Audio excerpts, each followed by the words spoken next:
औज़ुबिल्लाहिमिनश्शैतानिर्रजीम बिस्मिल्लाहिर्रहमानिर्रहीम। मेरा नाम वक़ार अब्बासी है और आज जो हम केमिस्ट्री सीरीज़ के अंदर जो लेक्चर पे लेकर पेश हुए हैं वो बहुत ही इम्पोर्टेंट है। और हमारे पास जो हमने पीछे टॉपिक पढ़े जैसे कि एटॉमिक मास और एटॉमिक नंबर के बारे में हमने पढ़ा, तो उसमें जो है वो हमारे पास उसके बाद हमने जो मोल के बारे में पढ़ा, तो मोल में एटॉमिक मास के साथ साथ दो चीजों का और जिक्र है। एक है हमारे पास मॉलिक्यूलर मास और एक है हमारे पास फॉर्मूला मास। ठीक है, तो आज जो मैं आपको बताने वाला हूँ वो मैं बताने वाला हूँ आपको मॉलिक्यूलर मास के बारे में। ठीक है, अब मॉलिक्यूलर मास के बारे में मैंने आपको बताना है, तो फिर मॉलिक्यूलर मास है तो फिर इससे रिलेटेड हमारे पास फॉर्मूला मास भी है। अब मॉलिक्यूलर मास हमारे पास मॉलिक्यूल से रिलेटेड है, यानी कि something is related to the molecule, something is related to molecule, यानी कि मॉलिक्यूलर मास है तो इसका मतलब ये है कि कोई चीज ऐसी हो जो मॉलिक्यूल से क्या हो, रिलेटेड हो। ठीक है, यानी कि मॉलिक्यूलर मास का मतलब यहाँ इसके लफ्ज से ही जाहिर हो रहा है कि हमारे पास कुछ ऐसी चीज जो मॉलिक्यूल से रिलेटेड है। अब मॉलिक्यूल क्या होता है, देखिए मॉलिक्यूल की वैसे बहुत सारी डेफिनेशन है, लेकिन यहाँ पर मैं आपको मॉलिक्यूल की कुछ डेफिनेशन बता देता हूँ। मॉलिक्यूल उसे बोलते हैं जो कि हमारे पास माहौल में आजाद होता है, यानी कि विच कैन एग्जिस्ट फ्रीली, यानी कि हमारे पास माहौल में जैसे गैसेस आजाद हैं, जो चीजें माहौल में आजाद घूमती फिरती हैं, ना किसी से मिलती हैं ना किसी से झुलती हैं। वो एक अलग बात है कि भाई वो किसी से मिलती झुलती क्यों नहीं है, तो उसकी भी एक हमारे पास एक टॉपिक है जो हम आगे जैसे जैसे हमारे लेक्चर पढ़ेंगे तो हम उस लेक्चर पढ़ेंगे तो जैसे जैसे तो उसके बारे में मैं आपको डिफाइन करता रहूंगा। ठीक है, तो अब हमारे पास यानी कि मैंने आपको मॉलिक्यूल के बारे में भी इस वजह से बता दिया क्योंकि हमारा टॉपिक मॉलिक्यूलर मास है। तो मॉलिक्यूल क्या होता है, जो माहौल में आजाद होता है, जैसे कि मिसाल के तौर पर O2, N2, CO2, ये सारी की सारी गैसेस जो है वो माहौल में आजाद होती हैं, तो इस वजह से इसको हम मॉलिक्यूल कहते हैं। अब आप बोलोगे कि हमारे पास सर ये अगर ऑक्सीजन O2 है तो ये ऑक्सीजन तो O भी हो सकता है। हाँ, O हो सकता है, लेकिन O जो है वो अनस्टेबल होता है, यानी कि ज्यादा टाइम तक इस हालत में रह नहीं सकता। तो वो हमारे पास जैसे कि मिसाल के तौर पर हाइड्रोजन है, अगर हाइड्रोजन अकेला है तो ये तकरीबन 1 सेकंड के चौथे हिस्से में किसी दूसरे चीज के साथ मिलकर एक तीसरी चीज बना लेगा। ठीक है, तो बहरहाल बात यह है कि हमारे पास मॉलिक्यूल क्या होता है, मॉलिक्यूल वो होता है जो माहौल में हमारे पास आजाद होता है, उसे मॉलिक्यूल कहते हैं। अब आ जाते हैं मॉलिक्यूलर मास की तरफ, जो हमारा टॉपिक है। ठीक है, अब मॉलिक्यूलर मास क्या होता है, देखो मॉलिक्यूल मास, एक तो मैंने आपको मॉलिक्यूल की डेफिनेशन ये बताई कि हमारे पास मॉलिक्यूल वो होता है जो माहौल में आजाद होता है, एक तो ये बताई। दूसरा, मॉलिक्यूल किससे बना होता है, मॉलिक्यूल एटम से बना होता है। ठीक है, अब आपको पता है जब मॉलिक्यूल एटम से बना हुआ है और एक एटम के मास को या एटम के मास को हम क्या कहते हैं, एटॉमिक मास। ठीक है, यानी कि मॉलिक्यूल एटम से बना है। अब यहां देखो ये मॉलिक्यूल है तो मॉलिक्यूल कितने एटम से बना है, 2 एटम से। ये कितने एटम से बना है, 2 से। ये कितने एटम से बना है, 3 से। यानी कि मॉलिक्यूल एटम से बना होता है, और एटम के लिए हम कौन सा लफ्ज यूज करते हैं, एटॉमिक मास।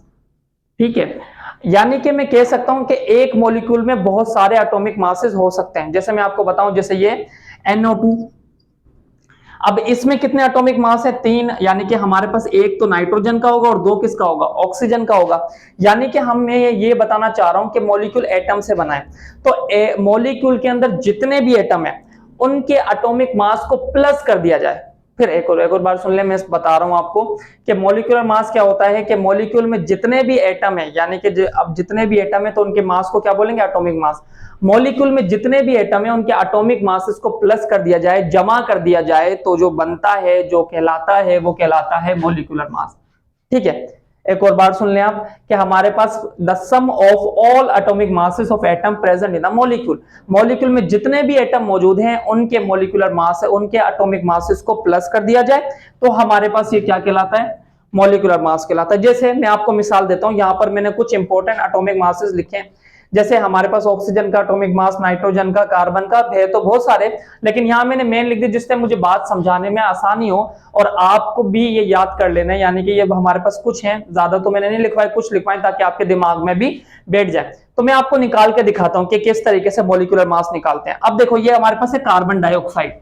अब ये जब कार्बन डाइऑक्साइड है तो ये 3 एटम से बना हुआ है, एक हमारे पास है कार्बन और 2 है हमारे पास ऑक्सीजन। तो अकेले कार्बन का एटॉमिक मास, ये 2 ऑक्सीजन है तो दोनों का एटॉमिक मास होगा किस तरीके से, अब ये कार्बन है, कार्बन यहां पर कितना है, 1, तो यहां पर क्या आ गया, 1। ऑक्सीजन यहां पर कितने, 2, तो इधर कितना आ गया, 2। अब कार्बन का एटॉमिक मास कितना है, यहां से देखें 12 लिखा है तो मैंने यहां 12 लिख दिया। ऑक्सीजन का एटॉमिक मास कितना है, 16, तो मैंने यहां 16 लिख दिया। ठीक है, बात समझ आई। कार्बन 1 था, उसका एटॉमिक मास 12 था। ऑक्सीजन 2 थे, उसका एटॉमिक मास क्या था, 16 था, यहां लिख दिया मैंने। तो जब मैं 12 को 1 से मल्टीप्लाई करूंगा तो ये 12 हो जाएगा, और 32 को यानी कि 16 को मल्टीप्लाई करूंगा 2 से तो ये हमारे पास 32 हो जाएगा।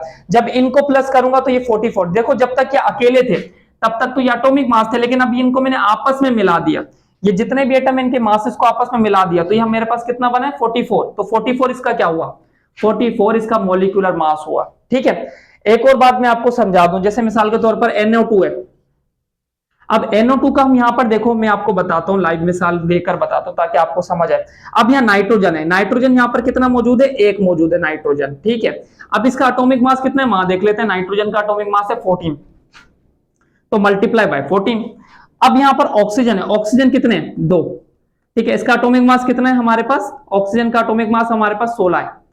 अब जब हमारे पास 14 को मैं 1 से मल्टीप्लाई करूंगा तो ये हमारे पास 14 आ जाएगा, और हमारे पास 16 को जब 2 से मल्टीप्लाई करूंगा तो 32 आ जाएगा। जब इनको प्लस करूंगा तो मेरे पास आ जाएगा 46 AMU।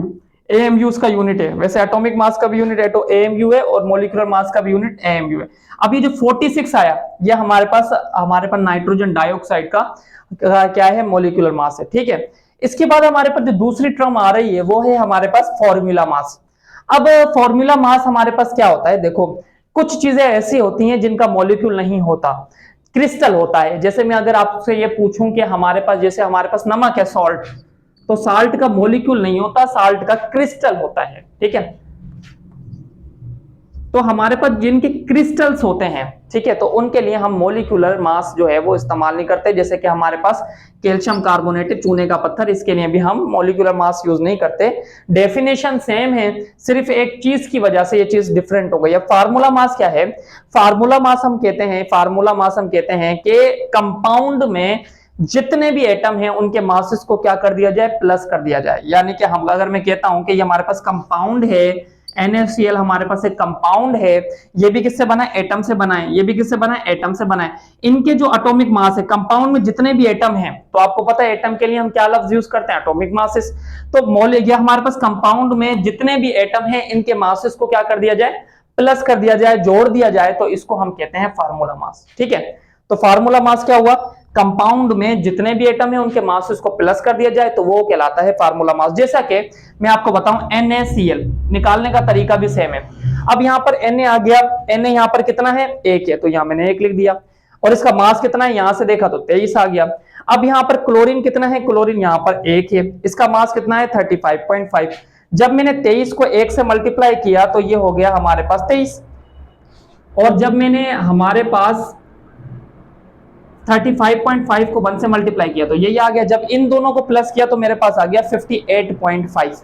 ठीक है, अब ये 58.5 हमारे पास क्या है, 58.5 जो है वो हमारे पास फॉर्मूला मास कहलाएगा। निकालने का तरीका सेम है, सिर्फ क्रिस्टल होने की वजह से हमने इसके लिए मॉलिक्यूलर लफ्ज यूज नहीं किया, हमने इसके लिए लफ्ज यूज किया फार्मूला मास। ठीक है, तो ये 58.5 AMU ये हमारे पास किसका फार्मूला मास है, NaCl का फार्मूला मास है।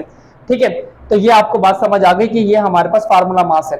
तो फार्मूला मास क्या होता है, हमारे पास जो कंपाउंड के अंदर जितने भी एटम्स होते हैं उनके मास को क्या कर दिया जाए, प्लस कर दिया जाए, तो वो कहलाता है फार्मूला मास। फार्मूला मास निकालने का तरीका ये है जो मैंने आपको अभी बताया। अच्छा, इसके अलावा हमारे पास एक और मैं आपको मिसाल दे दूं, जैसे कैल्शियम कार्बोनेट। अब कैल्शियम कार्बोनेट की अगर हम लाइव मिसाल निकालें, ठीक है, तो ये किस तरीके से आएगी मैं आपको बताऊं। देखो ये कैल्शियम कार्बोनेट, अब कैल्शियम कार्बोनेट के अंदर एक कैल्शियम का मॉलिक्यूल है, ठीक है, एक कैल्शियम है, कैल्शियम का एटम है, एक कार्बन का है, और ऑक्सीजन के 3 है। अब कैल्शियम कितना है, कैल्शियम हमारे पास यहाँ पर एक ही मौजूद है, एक का मास, एटॉमिक मास कितना है, 40, कार्बन का 12, ऑक्सीजन का हमारे पास एक का, आपको पता है एक का हमारे पास होता है 16, तो 3 का हमारे पास जो हो जाएगा वो, यानी कि एक 16 लिख लिया मैंने पहले फिलहाल, 14 को मल्टीप्लाई किया 14, 12 को मल्टीप्लाई किया, हमारा 40 को मल्टीप्लाई किया 40, 12 को 1 से मल्टीप्लाई किया 12, और 16 को 3 से मल्टीप्लाई किया तो 48। तो जब तीनों को प्लस करूं मैं, 48 और 12 हमारे पास जो हो गए 60, 60 और 40 हमारे पास 100 AMU। तो 100 AMU जो है वो हमारे पास कैल्शियम कार्बोनेट का फार्मूला मास है। ठीक है, बात समझ आ गई।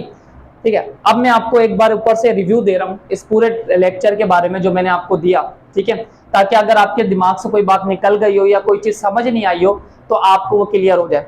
तो मैंने आपको सबसे पहले एटॉमिक मास के बारे में बताया था। अगर एटॉमिक मास के बारे में आपको जानना है तो हमारी पुरानी वीडियो जिसके अंदर हमने एटॉमिक मास को अच्छी तरीके से डिफाइन किया तो आप उसको देख सकते हैं। तो हमारे पास फार्मूला यानी कि मॉलिक्यूलर मास और फार्मूला मास आज का टॉपिक था।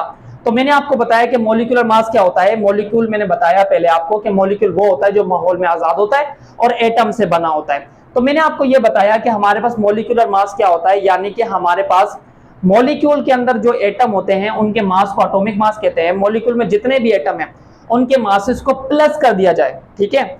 मॉलिक्यूल में जितने भी एटम हैं उनके एटॉमिक मास को प्लस कर दिया जाए, तो प्लस करने के बाद, सम करने के बाद हम उसे क्या कहते हैं, मॉलिक्यूलर मास। जैसे मैंने ये बताया कि इधर कार्बन का एक एटम है, दो ऑक्सीजन का दो एटम है, मैंने इस तरीके से ये निकाला। फिर मैंने आपको फार्मूला मास बताया कि कुछ चीजों के लिए हम मॉलिक्यूलर मास यूज नहीं कर सकते क्योंकि उनका मॉलिक्यूल होता ही नहीं है, तो उनके लिए हम यहां पर यूज करते हैं फार्मूला मास। तो कंपाउंड में इसके लिए हम कंपाउंड यूज कर लेते हैं। कंपाउंड में हमारे पास जितने भी एटम होते हैं उनके मास को प्लस कर दिया जाए तो फार्मूला मास कहलाता है। जैसे कि NaCl हमने यहाँ पर निकाल के मैंने आपको दिखाया, यहाँ पर मैंने आपको कैल्शियम कार्बोनेट निकाल के दिखाया। ये एटॉमिक मास आप नोट कर लें, ये आपको आगे जाकर काम आएंगे। तो आज का हमारा लेक्चर ये था। अगर इसके बारे में कोई सवाल हो या कोई आपको पूछने हो तो आप कमेंट बॉक्स में पूछ सकते हैं। और अगर हमारे लेक्चर आपको पसंद आ रहे हैं तो हमारे जो चैनल है उसको लाइक करें, सब्सक्राइब करें, शेयर करें। अल्लाह हाफिज।